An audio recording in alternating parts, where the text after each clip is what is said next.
This is part 2. So we talked about family and parents and childhood, and this time I'm going to pick up with high school. Yep. Forgive me for reading, but I put a lot of work into this, so I'm going to read most of it. I really grew up in high school. This is my first experience with organized sports and regular work in addition to school. The high school track coach visited our Malaga Cove Junior High to recruit the best athletes for cross country. So I committed to run for him and then learned later that most of the other recruits went into football instead. Running cross country, I wrestled my freshman season and then on to track and field as a middle distance runner. If I was more aware of school activities, I would have tried out for basketball instead of wrestling. I did not continue wrestling my sophomore year because I was growing up fast and did not want to struggle with staying thin or wrestle those big guys. The summer before my sophomore year, I got my first formal job at a full-service car wash. New guys get the worst job, which for me was washing the inside of the windows on each car. Not sure if you ever washed a windshield, but imagine doing that for 4 hours and how difficult it is. Yeah. In my sophomore year, I got to replace the glasses I'd worn since 3rd grade with hard contact lenses. I felt much better about my appearance and was doing really well on track with success in the 660 and 1320-yard races. I barely missed a chance to compete at the state level in our league championship by finishing 5th place when the top 3 got to go on. I really had 4th, but some guy nicked me at the end and took away my 4th place finish even. Didn't care, I needed to be a top 3. I attempted to get on the basketball team that year, but believe I was kept in track and field to focus on my running future.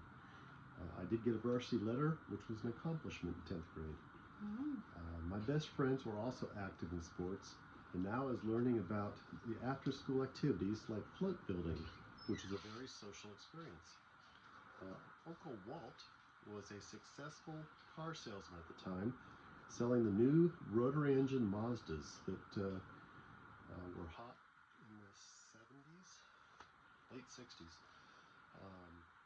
And he took a trade-in that became my first car. It was a pale yellow 1962 Plymouth Fury convertible with a black top that my friends called the banana boat. Nice.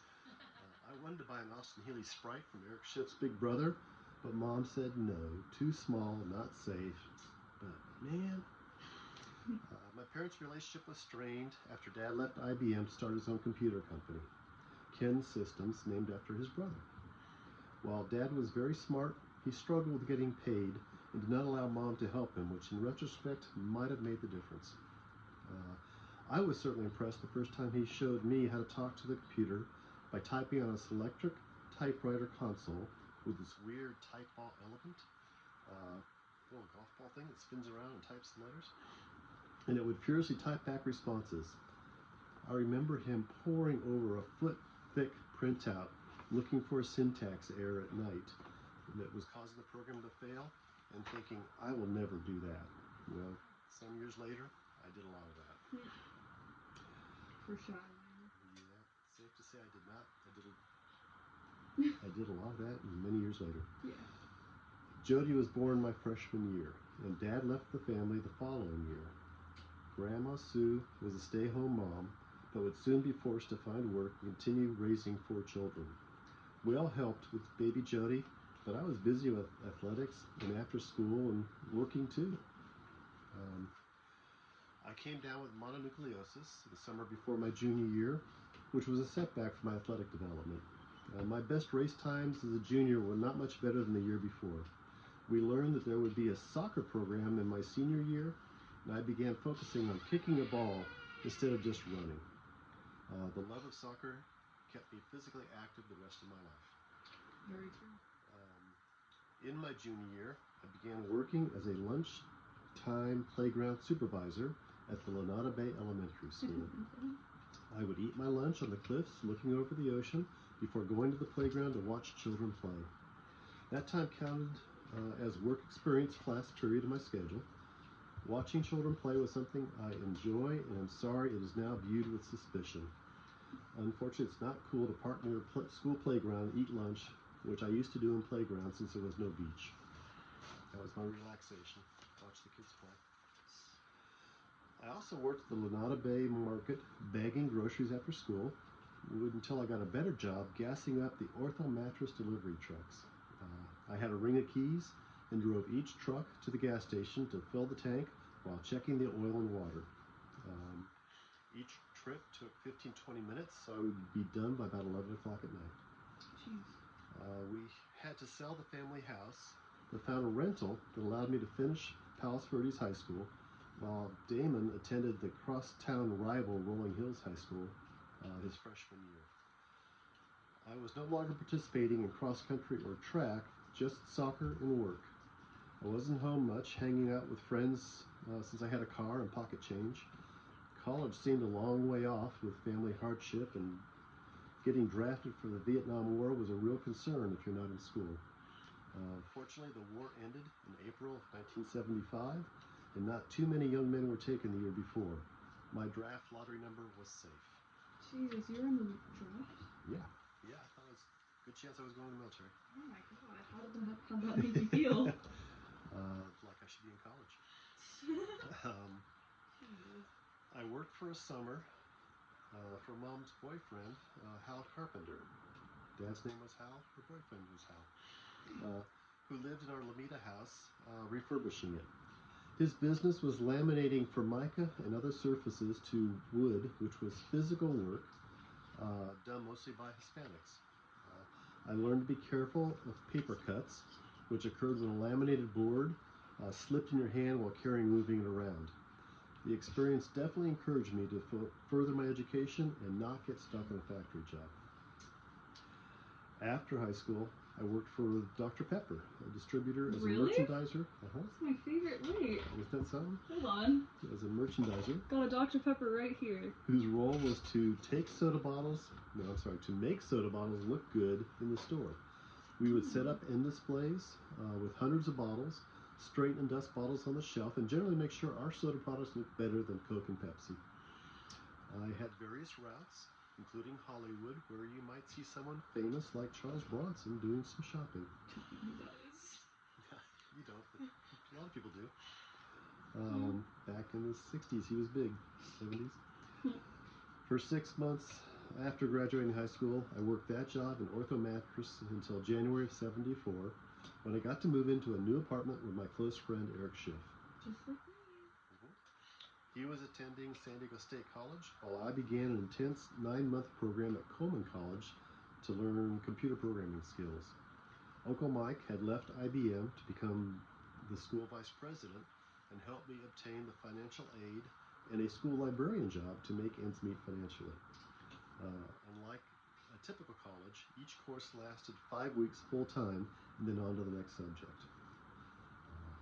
I did well and landed a job shortly after graduation as a computer operator for the San Diego Federal Savings and Loan, based in Mission Valley. The computer center was located on the 3rd floor because they realized the ground level was susceptible to flooding in that valley.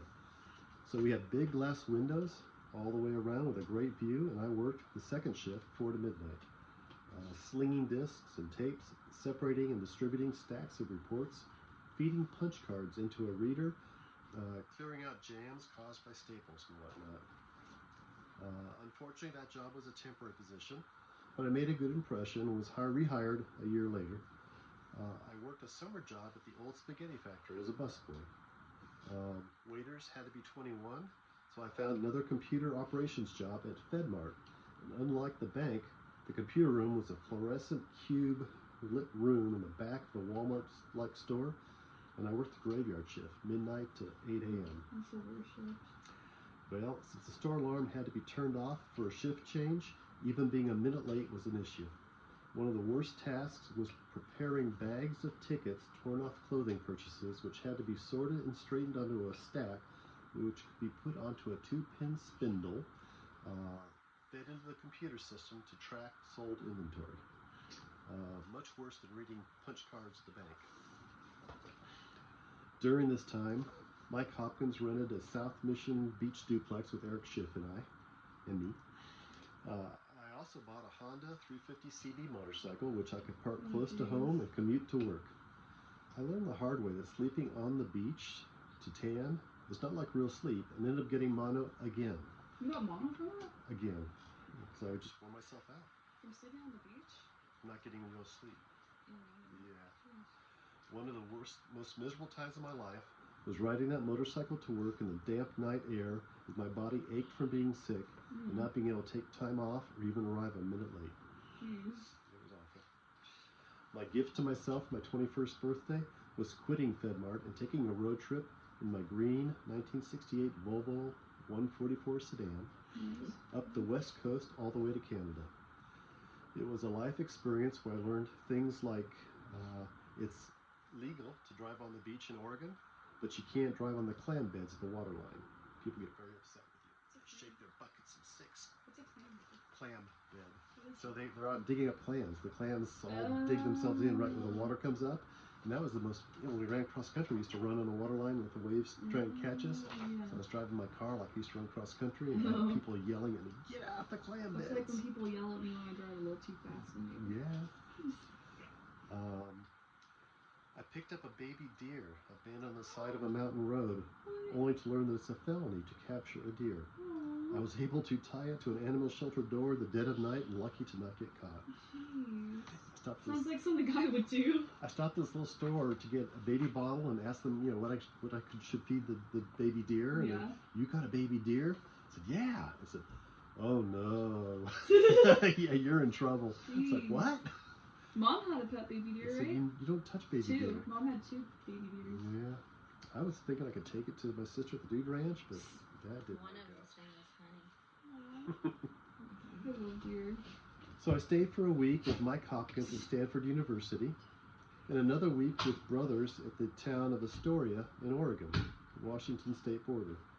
I met the brothers at my campground, and they invited me to hang out with them. They played softball on Wednesdays and cruised Main Street on Friday night like fawns in the happy days. It was very enlightening to see how others live day to day on a snooty college campus in small town USA. Snooty? Stanford is snooty, yes. Oh, yeah. Ultimately, I did not get to see Canada since the border guard refused me entry based on less than $30 in my wallet, even though I had a full tank of gas and a trunk full of groceries. This was back before widespread credit cards and ATM networks. It cost me $10 to have the bank transfer $100 a few days earlier. The funniest line was when I was surprised that they cared about how much I had, since it was never a problem going into Mexico. Well, this isn't Mexico, they said. Ouch. So I turned around and then had to deal with the U.S. border agents who wondered why I couldn't get into Canada. Thank goodness I didn't have anything in my trunk illegal, like marijuana. I must have spent over an hour dealing with the 2 border guard agencies that day. Did you used to smoke marijuana? I smoked a little bit after high school. Then it was straight down I-5 to see my family, who were living at the Wonder Valley Dude Ranch in Sanger, outside Fresno, where Grandma Sue had found work and a good place to raise kids, hopefully. That's another story. Fortunately, San Diego Federal Savings and Loan were ready to hire me back where I worked the second shift again for some time. It was during this time that I first met Big Al Wissinger, who was the IBM service engineer servicing that account. 5 or 6 years later, Catherine and I moved in next door, and we became lifelong friends. I left that job to join Uncle Mike and his new company, Flood and Associates. He was Flood, I was Associates. Selling software for the IBM 5100 portable computer, introduced in September of 1975. We were selling to small businesses. We worked closely with the IBM reps, since without applications, the computers didn't do much. These were so new, there was no software for the computer. Over the next 18 years, I developed and customized small business computer systems in a variety of roles, including self-employed entrepreneur. I watched my peers like Bill Gates have incredible success in You knew Bill Gates? I knew who he was. Oh. He was my age. Oh. I watched him, get famous. In in this evolving industry, constantly learning as the technology advanced incredibly fast. It's difficult to imagine things taken for granted now were once revolutionary. Color monitors were not common use until the mid-80s, and figuring out how to best utilize this new dimension in the user interface was a huge challenge. The concept of a mouse was extremely difficult to understand back in the days when everything was laid out in rows and columns on the screen and reports. Why do you want to move a little cursor and click on something? What is that? Now look over everything. Just go from field to field to field. That's how everything was set up. Spreadsheets were a new revolution. That was a huge thing. The first spreadsheet. And now they're old. Yeah, now it's like, who wants to use a spreadsheet? Yeah. My formal education did not end with Coleman College. I attended San Diego Mesa Junior College and later the University of California, Irvine. Unfortunately, I never felt that college courses were keeping up with the fast-moving computer industry, and obtaining that four-year degree eluded me.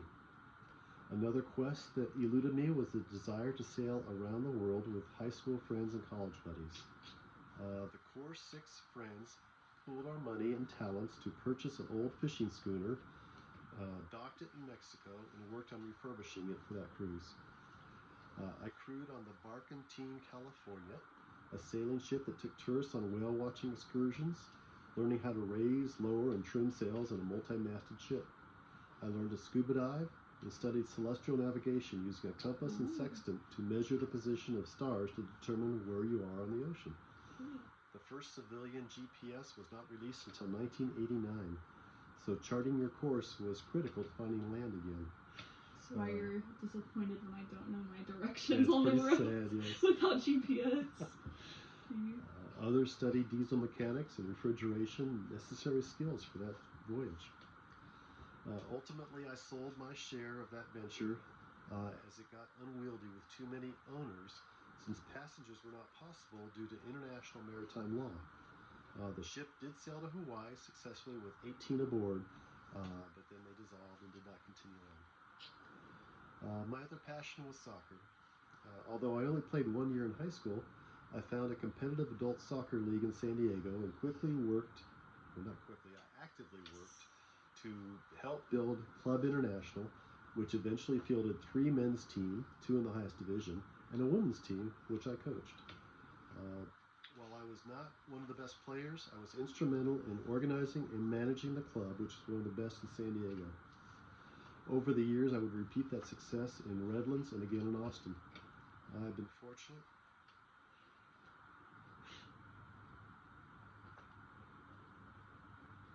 Do you lose your place? Yeah, something like that. I've been fortunate to know a lot of great people thanks to that activity, and I felt very close to many, which happens when you're spending as much time together as we did, practicing, playing, and competing. It's kind of my small group. Do you talk to them still? Not enough. Some. Although I've always been very competitive, I also pride myself in being a fair and classy player, realizing that even referees are often your greatest fans. That's where I get it from, my competitiveness. The whole family, yeah. You're all competitive. Year after year, people saw how you handle yourself. My teams attracted the best players that wanted to be part of that philosophy. So I was very proud of that.